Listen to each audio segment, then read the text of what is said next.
Hi everyone, welcome back to the forest. As you can see, we've had lots of snow. I'm actually getting rained on because it's thawing at the moment.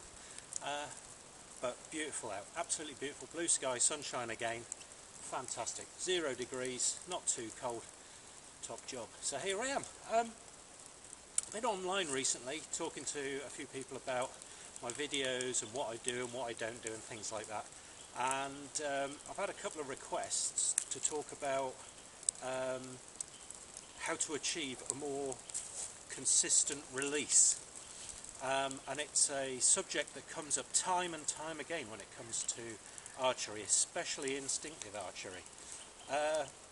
Firstly, let me say I'm no expert on any subject within archery, but obviously my main concern is with instinctive archery, so I'd like to hopefully try and share with you a couple of thoughts that have helped me over the last few years.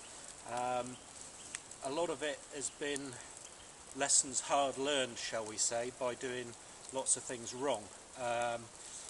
And the release is something that, I don't know whether it's every archer, but certainly myself, I work on just about every single time I go out, and I always think there's room for improvement. Having said that, I'll move on to my explanation about what I think will help to achieve a good, solid, consistent release, which is, let's face it, what we're looking for. Any archery, the byword is always going to be consistency. I said I'll work on my release. Yes and no, because the first thing I want to talk about is mental state of mind. Now, obviously a release is a physical act. The problem is, if you overthink it, it ain't going to happen. How can I put that into context? If I threw you a ball, hopefully you just catch it. You don't work out trajectory and how you open your hand and how you close your hand and what you're going to do after you've caught the ball. You just catch it.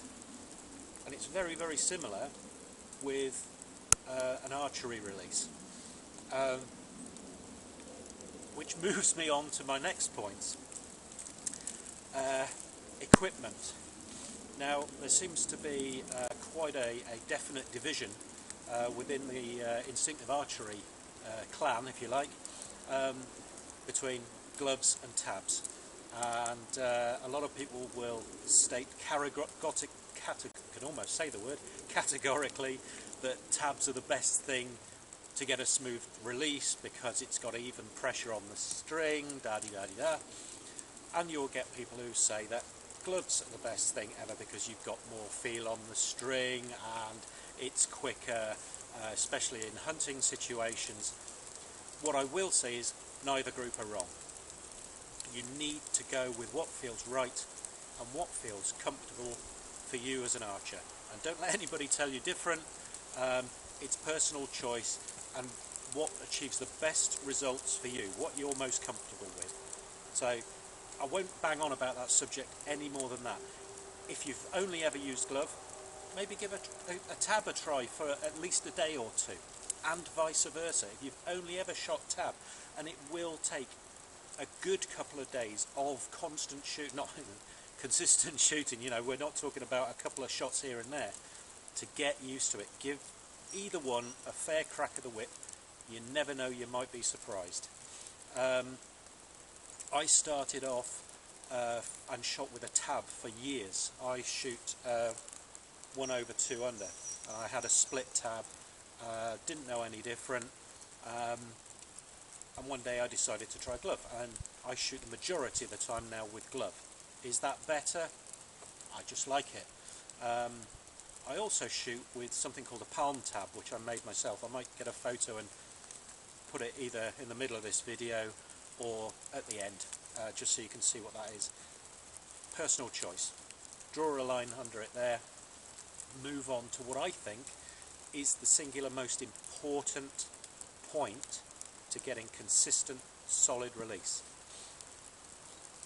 Back tension. If you try and pull a bow with shoulders or arm strength,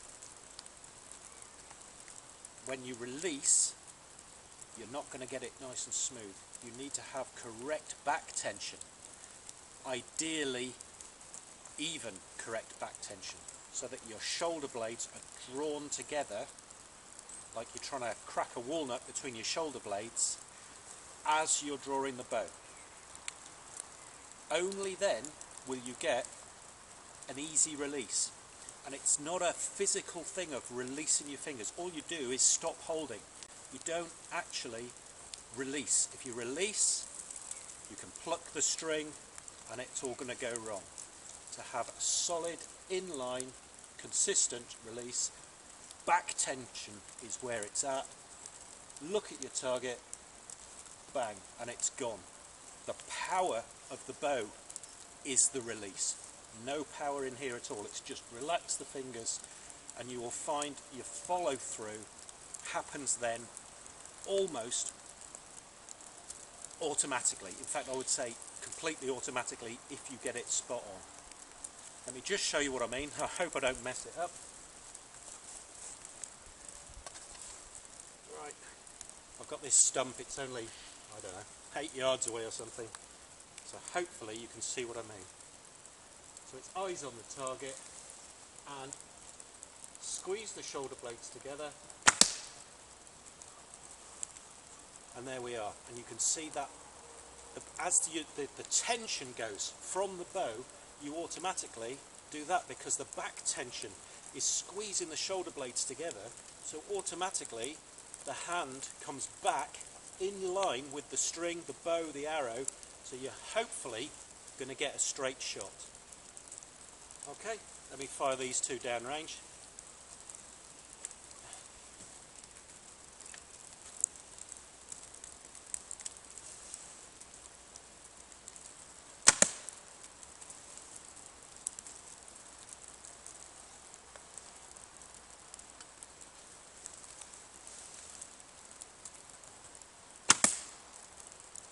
And there we go, guys. I hope that's helped somebody.